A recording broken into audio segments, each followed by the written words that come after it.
ini menjabat sebagai Presiden Director dari Quantum Select International. Sekilas tentang kami, kami adalah perusahaan yang berdiri tahun 2010 di Jakarta, Indonesia. Saat ini kita dipimpin oleh senior consultants dengan lebih dari 10 tahun pengalaman di bidang rekrutmen. Jasa kami meliputi executive search, recruitment, mass recruitment, outsourcing, online assessment, basically all in one, hulu ke hilir mengenai rekrutmen proses. Kita telah menempatkan lebih dari 2.000 candidates di berbagai industri di Indonesia dan di Southeast Asia. Saat ini kita bekerja sama dengan clients dari berbagai industri, dari IT, dari telco, banking, insurance, jadi dari tech dan non-tech industri sampai ke mining, F&B, entertainment, dan others. Oke, pertama saya ingin menjelaskan dulu apa sih standar rekrutmen proses di perusahaan-perusahaan, ya perusahaan besarnya terutama. Nah, yang pertama adalah CV or resume vetting, ya artinya dari CV-CV yang masuk, mereka akan mengecek satu persatu mana CV-CV yang kira-kira sesuai dengan opening atau posisi yang sedang dicari saat ini. Lalu dari situ akan dikondak yang namanya initial interviews. Artinya initial interview ini biasanya hanya phone call atau mungkin hanya video call sebentar untuk memastikan beberapa poin-poin dalam CV tersebut. Nah, setelah itu akan ada form aplikasi atau data yang diminta untuk disubmit lebih lanjut. Jadi tidak hanya CV, mungkin ada formulir. Biasanya gini, company-company zaman sekarang yang besar terutama ada dua, ya. Yang pertama mereka punya standard application form yang akan dikirimkan kepada kalian melalui email. Lalu kalian harus isi itu apakah dalam bentuk Word atau dalam bentuk Excel. Formnya nanti akan disubmit ke mereka untuk mereka upload ke database internal mereka. Atau mereka sudah punya yang namanya, sudah menggunakan yang namanya applicant tracking system. Berarti mereka sudah punya database yang web based dan kalian akan dikirimkan link untuk mengisi aplikasi atau form aplikasi dalam database tersebut melalui website.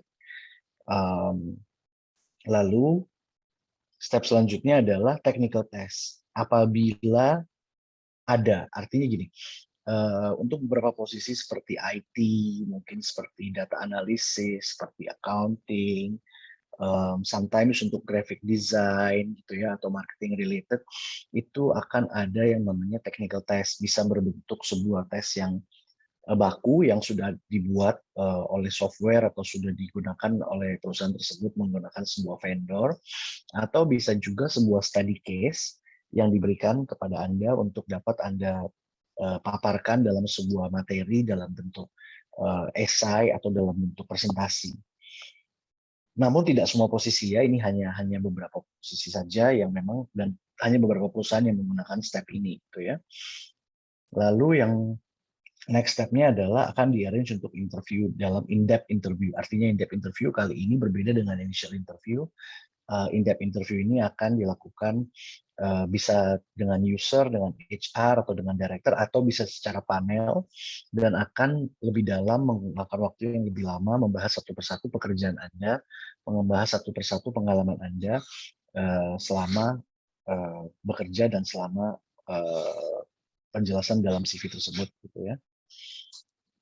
Nah, apabila Anda berhasil lolos dari interview-interview ini, akan ada proses yang dinamakan reference checking. Jadi, reference checking ini adalah bisa dilakukan sekali lagi apabila mereka perusahaan besar, mereka bisa melakukan reference checking sendiri, atau mereka juga biasa memiliki vendor yang sudah terbiasa melakukan reference checking. Nah, nanti data Anda, data diri Anda akan diberikan kepada vendor tersebut atau diberikan kepada tim di dalam perusahaan yang akan melakukan reference checking, tentunya setelah mendapatkan izin dari kandidat, dan mereka akan menghubungi perusahaan-perusahaan tempat Anda bekerja sebelumnya, atau juga bisa menghubungi universitas tempat Anda kuliah untuk mengecek keabsahan dan mengecek data-data yang Anda berikan ini apakah benar dan apakah pernah ada masalah atau bagaimana performance Anda selama di perusahaan sebelumnya dan sebagainya. Nah, setelah dilakukan reference checking, ada step untuk medical check up. Nah, penting nggak medical check up? It depends ya. Biasanya perusahaan akan menggunakan sebuah paket di dalam laboratorium kesehatan untuk full check up ya. Full check up ini biasanya meliputi ya cuman standar darah, urin, kesehatan secara umum, lalu bertemu dokter untuk diperiksa. Nah, bagi beberapa pekerjaan, terutama misalnya pekerjaan yang membutuhkan kekuatan fisik yang berlebih, misalnya kekuatan atau mungkin pekerjaan di dalam industri logistik atau pekerjaan di dalam industri yang bernature di bagian production, di bagian pabrik, and so on. Nah, itu biasanya ada beberapa penyakit yang akan menjadi masalah dalam mengambil seorang karyawan gitu ya. Jadi, tapi namun banyak juga company-company yang saya melihat bahwa mereka memberitahu pada kita, tolong ditanyakan dulu kepada employee-nya apakah memiliki sejarah.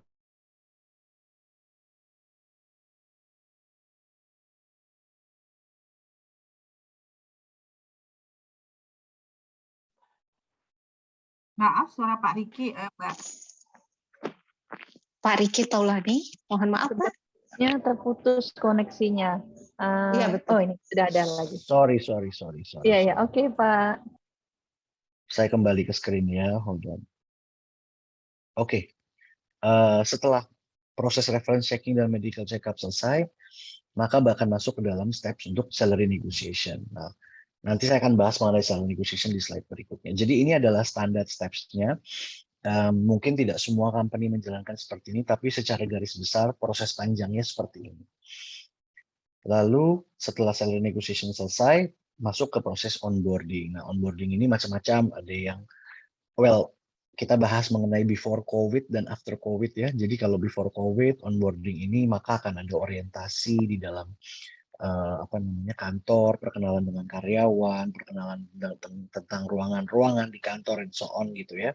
Tapi kalau setelah COVID ini banyak perusahaan yang melakukan work from home atau work remotely, jadi onboarding ini online. Banyak yang mengirimkan onboarding kit ke rumahnya. Jadi kalau misalnya memang di-provide laptop atau di-provide telepon atau di-provide materi untuk dipelajari, nah itu biasanya dikirim sebagai satu paket ke rumah dan dari situ dilakukan onboarding secara online ya. Jadi go through bersama secara online, welcome kit. Kadang mereka sebutnya welcome kit.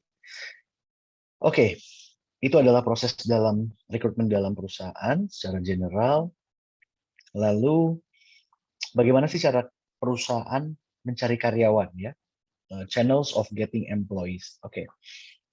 Yang pertama adalah talent pool. Nah, biasanya company-company ini memiliki database. Database ini collected dari mana? Dari gini. Apabila mereka membuka sebuah lowongan sebelumnya masuk 50, 100, 200 CV. Nah, yang direkrut mungkin cuma 1 atau 2 karena sesuai kebutuhan pada saat itu. Nah, sisanya apa? Sisanya ini menjadi database, menjadi talent pool. Nah, lalu ada juga mungkin beberapa kandidat-kandidat yang tadinya sudah interview namun gagal karena ada kurang cocokan di mana. Nah, itu menjadi database, menjadi talent pool.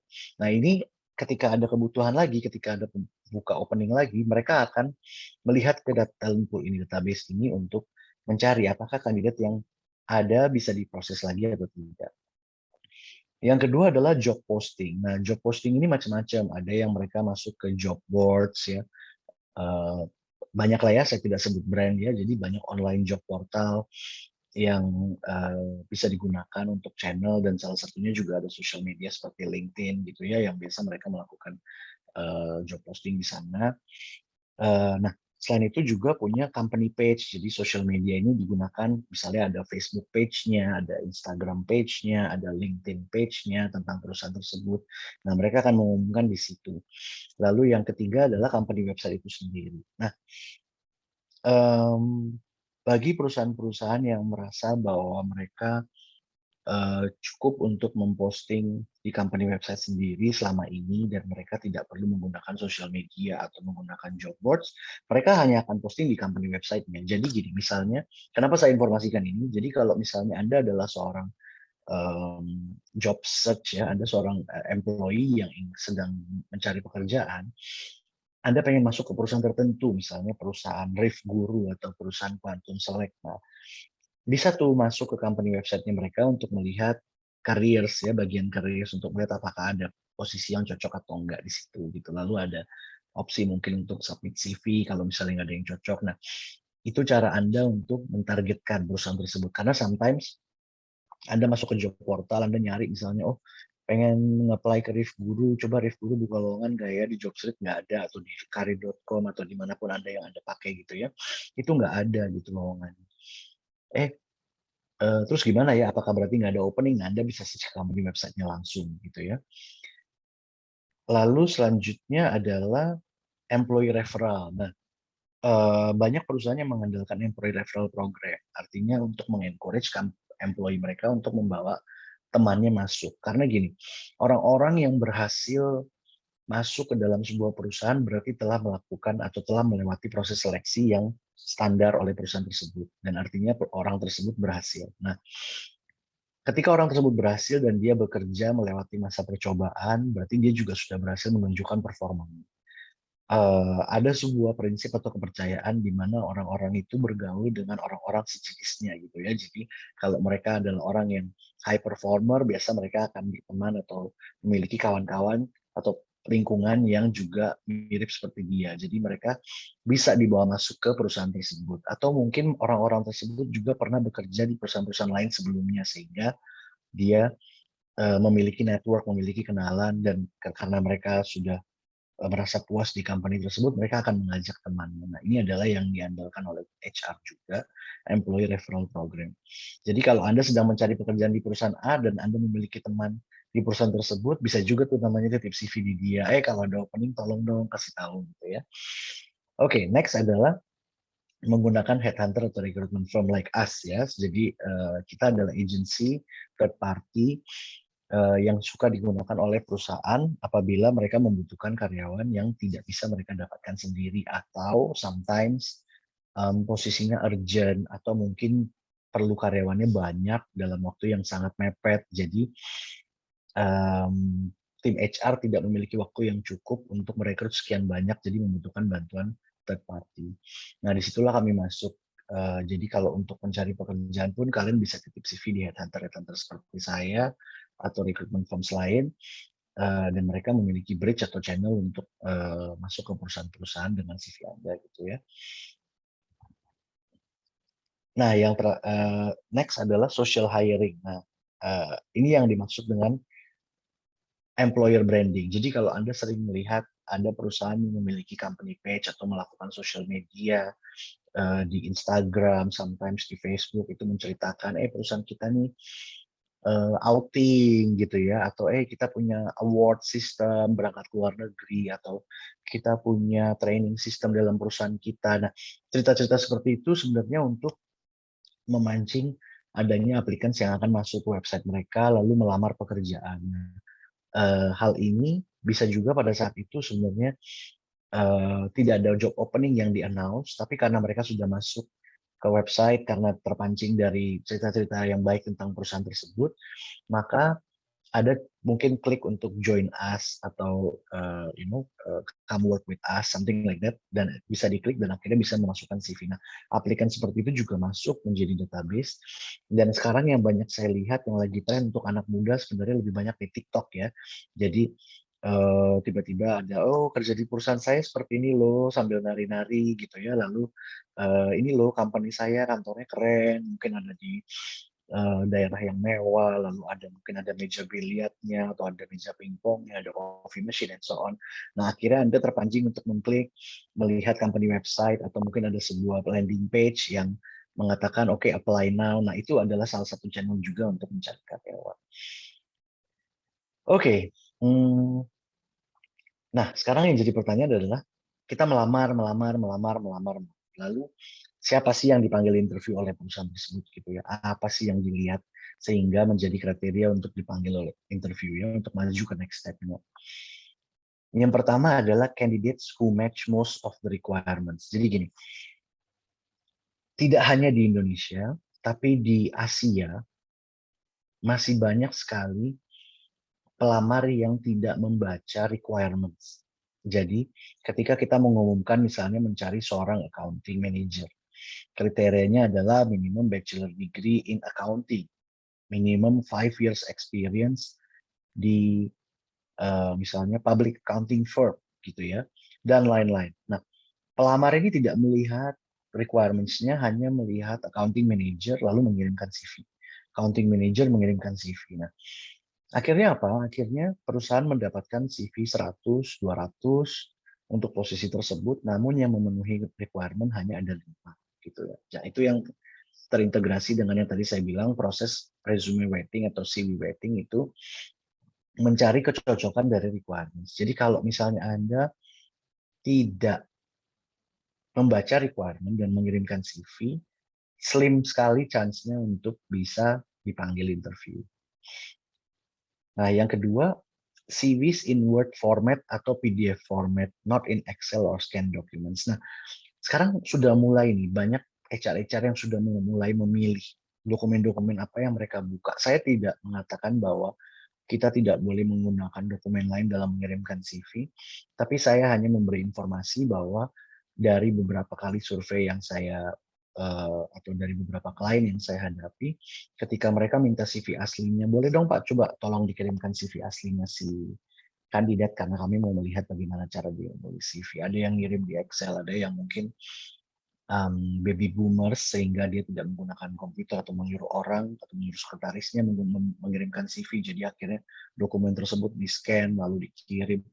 Nah, itu mereka sudah merasa tidak, oh ini tidak up to date ya, tidak up to standar. Jadi hanya yang sering kali diterima adalah hanya yang dalam bentuk Word dan dalam bentuk PDF. Lalu applicants who are from their competitors. Nah, ini menarik. Kalau misalnya Anda adalah pelamar dari kompetitor atau pernah bekerja di perusahaan yang sejenis. Jadi bukan langsung saat ini Anda sedang bekerja di kompetitor, tapi mungkin sebelumnya pengalamannya ada nih di industri tersebut atau yang mirip minimal, itu memiliki chance yang besar untuk dipanggil oleh mereka. Kenapa? Karena kebanyakan mereka merasa bahwa kalian sudah tahu nih bisnisnya kayak apa, flow-nya kayak apa, ritmenya kayak apa gitu ya. Jadi supaya bisa masuk ke dalam industri tersebut dengan pembelajaran yang lebih minimal. Lalu yang selanjutnya adalah applicants who has experienced the job. Jadi not can do or want to do. Saya punya case beberapa kali di mana saya pribadi membuka lowongan untuk on behalf of our client, for example untuk accounting manager. Lalu ada pelamar yang melamar dari posisi credit analyst, which is itu adalah dua bidang yang berbeda. Lalu ketika saya tanya, kenapa Anda melamar? Karena Anda tidak membaca requirement. Saya butuh minimal pengalaman 5 tahun di accounting. Sedangkan Anda adalah seorang credit analyst di sebuah bank yang mungkin pekerjaannya adalah lebih untuk mengecek keabsahan atau solidnya pembukuan seseorang gitu ya. Nah, menurut dia, ya karena saya melakukan credit analyst tersebut, saya sebenarnya bisa Pak accounting karena basicnya itu tetap membaca accounting dari sebuah perusahaan gitu. Nah, ini yang seringkali menjadi miss. Perusahaan itu mencari orang yang berpengalaman dalam bidang tersebut atau dalam pekerjaan tersebut. Bukan orang yang mau. Oh, saya mau atau saya bisa loh Pak gitu. Nah, bisa, artinya gini, ini bedanya tipis. Saya bisa masak Indomie, saya bisa masak nasi goreng. Apakah saya bisa melamar menjadi chef? Kan belum tentu gitu ya. Jadi yang dicari adalah orang yang berpengalaman sebagai chef, bukan orang yang bisa masak atau hobi atau mau masak gitu ya. Nah, ini ada perbedaan. Lalu next. Nah, targeted candidates atau passive candidates. Nah, apa artinya targeted candidates? Kapan-kapan perusahaan itu sebenarnya sudah punya target. Saya ini pengen ngerekrutnya GM-nya si A, GM-nya si B, GM-nya si C. Tapi karena mereka tidak bisa membajak langsung, mereka membuka sebuah lowongan dan melakukan employer branding dan strategi-strategi untuk mendapatkan karyawan tersebut. Nah, kebetulan ternyata Anda adalah kandidat yang memang dari perusahaan yang mereka mau. Nah, itu adalah automatically very good chance untuk segera dipanggil ya. Nah, atau juga passive candidates. Nah, passive candidates ini adalah orang-orang yang sebenarnya tidak banyak pindah bekerja ya. Jadi atau mereka sudah lama di perusahaan tersebut atau sudah berada di posisi yang bagus. Nah, ini adalah hal-hal yang sering mendapatkan perhatian khusus bagi seorang recruiter untuk memanggil kandidat tersebut untuk interview.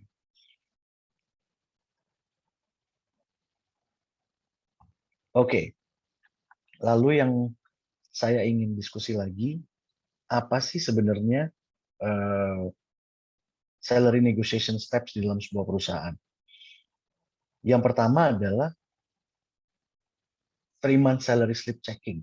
Nah, jadi ini adalah hal biasa yang diminta oleh perusahaan apabila kalian mau masuk ke dalam salary offering stage. Jadi jangan kaget, oh kenapa sih ini kok informasi yang confidential diminta-minta gitu ya.